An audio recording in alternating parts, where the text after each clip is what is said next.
Hi guys, my name is Purnima Mishra. I am a first year MBBS student at Government Medical College, Hardoi.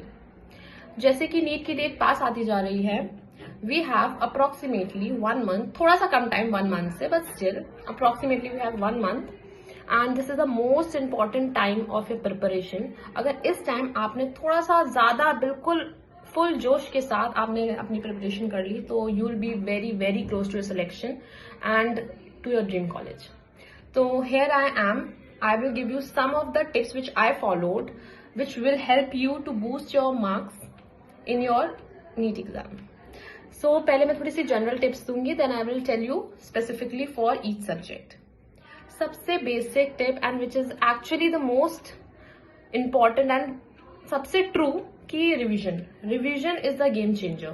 अभी तक आप सिर्फ पढ़ रहे हो न्यू टॉपिक्स कवर करते जा रहे हो, बट इस टाइम आपको रिवीजन करना है. More and more revision will help you. जितना ज्यादा रिवाइज कर सकते हो, बट ये है कि थोड़ा स्केड्यूल बना के रिवाइज करना है. ये नहीं कि एक ही सेम टॉपिक आप बार बार रिवाइज करो, तो ये भी थोड़ा सा इतना फ्रूटफुल नहीं रहेगा. So you have to make a proper schedule for revision. आप अपना पूरे दिन में डिवाइड करो कि you have to do revision of this subject and then you have to give mock papers, because mock papers तो वेरी इंपॉर्टेंट आपको starting से भी देने चाहिए, बट लास्ट में full mock papers, full length mock papers are most important.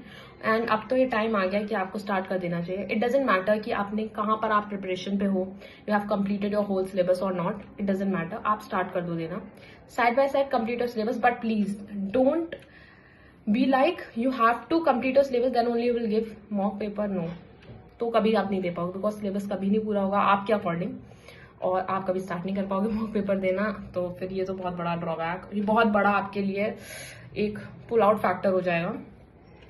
अगर हम बात करें मॉक पेपर्स की, तो आप कोई भी कहीं किसी आप इंस्टीट्यूट में एनरोल्ड हो तो आप वहां जाके दे सकते हो. अगर नहीं हो तो टेली पे बहुत सारे हैं नीट प्रेप और बहुत सारी और भी कोचिंग्स हैं जो अवेलेबल हैं क्वेश्चन पेपर्स के लिए. आप वहां से डाउनलोड कर सकते हो, but please give it in a offline form. Like you should have your OMR. आप OMR में मार्क करते चलो. अगर आपको क्वेश्चन पेपर ऑनलाइन है तब भी आप OMR पे करते चलो एंड ट्राई कि आप अपना पेपर टाइम लिमिट से पहले कंप्लीट करो. लाइक जैसे हमारे में 3 hour 20 minutes थे, तो मैं वो 20 minutes को कंसीडर नहीं करती थी.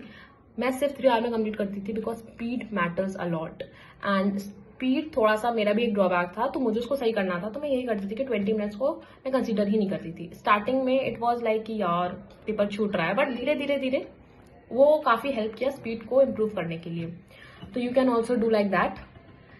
और then we have short notes. अगर आपने अभी तक शॉर्ट नोट्स बनाए हैं तो उसको डेली रिवाइज करिए. मैं ये नहीं कह रही कि आप सारे के सारे सब्जेक्ट के सारे चैप्टर्स के करिए, बट वही कि आपको स्केड्यूल बनाना है. आप हर सब्जेक्ट में 5 चैप्टर्स के शॉर्ट नोट रिवाइज कर सकते हैं सुबह उठ के या फिर सोने से पहले.